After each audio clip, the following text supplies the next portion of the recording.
Okra is a nutritional powerhouse proven to help manage blood glucose levels. However, it is widely avoided for one very specific reason: the thick, stretching web of mucilage that oozes out when you cut into it. Today, we are going to fix that. You can achieve perfectly crispy, oven-roasted okra with absolutely zero slime, provided you follow a highly specific preparation method. To execute this technique, you will need fresh okra, white vinegar, olive oil, a few basic spices, potato starch or cornstarch, a baking sheet, and parchment paper. Before we begin, there is a strict medical prerequisite. Okra contains high levels of oxalates. If you have any history of kidney stones, you must avoid this vegetable entirely to prevent severe physical complications. For everyone else, okra offers an excellent way to support metabolic health, as long as you apply the right preparation techniques to handle the texture. Eliminating the slime actually begins at the grocery store, long before you reach your kitchen. Selecting the correct raw material is your first line of defense. You need to meet strict physical requirements.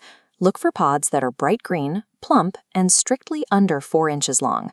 Leave behind any pods that are dull or brown spotted, as these larger pods become tough and woody. Verify the freshness of the interior seeds by giving the pod a gentle squeeze. If you hear a faint snap, the seeds are fresh. Once you have your okra at home, step 1 is an acid soak. Submerge the whole pods in a mixture of vinegar and water, using a ratio of exactly 125 milliliters of vinegar for every 500 grams of okra, and let them sit for 30 minutes. This initiates a chemical reaction.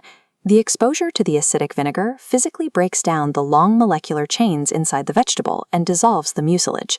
After 30 minutes, rinse the pods. Here is a critical point of failure. You must pat the pods completely dry with a towel.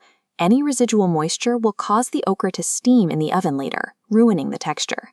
By selecting young pods and breaking the chemical structure with an acid soak, you neutralize slime potential before a knife touches the vegetable.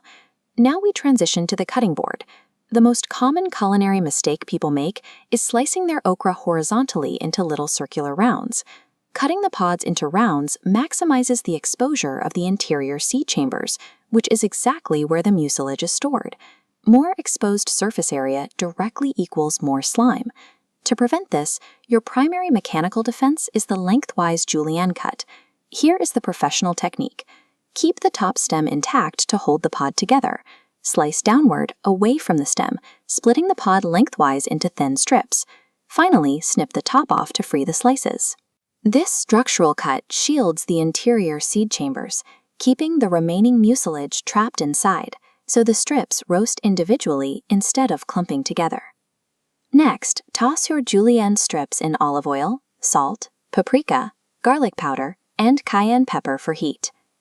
Then, apply a generous coating of potato starch or cornstarch to the seasoned strips. The dry starch performs a specific function. It acts as a microscopic sponge, absorbing any tiny amounts of residual mucilage left on the surface to guarantee a crispy exterior shell. For the roasting phase, spread the coated pods evenly across a parchment-lined baking sheet. Ensure no pieces are touching one another, and bake them in a hot 400-degree Fahrenheit oven for 20 minutes. Okra mucilage thickens and spreads when exposed to wet heat, like boiling or stewing. Exposing it to the high, dry heat of the oven stops the mucilage from activating. This graph shows how blood glucose levels respond after consuming okra. The vegetable contains active polysaccharides, specifically rhamnogalacturonin, which drives a sharp downward trend in blood sugar. Clinical studies indicate this reduces immediate spikes while maintaining consistent glucose tolerance, keeping the metabolic baseline stable long-term. By combining a dry starch coating with high-heat roasting, you guarantee a perfect crunch while successfully preserving the medicinal efficacy of these specific polysaccharides. After 20 minutes, pull the baking sheet out of the hot oven. The pale, wet starch on the raw pods has been replaced by the dry, golden brown edges of the roasted okra. When you pick up a pod and snap it in half, you will hear a satisfying audible crunch. You can eat these immediately right off the pan as a snack, or toss them on top of a summer salad for extra texture. By utilizing a chemical soak, a precise cut, and dry heat, you can permanently eliminate the slime and add a powerful, health-boosting food to your daily routine.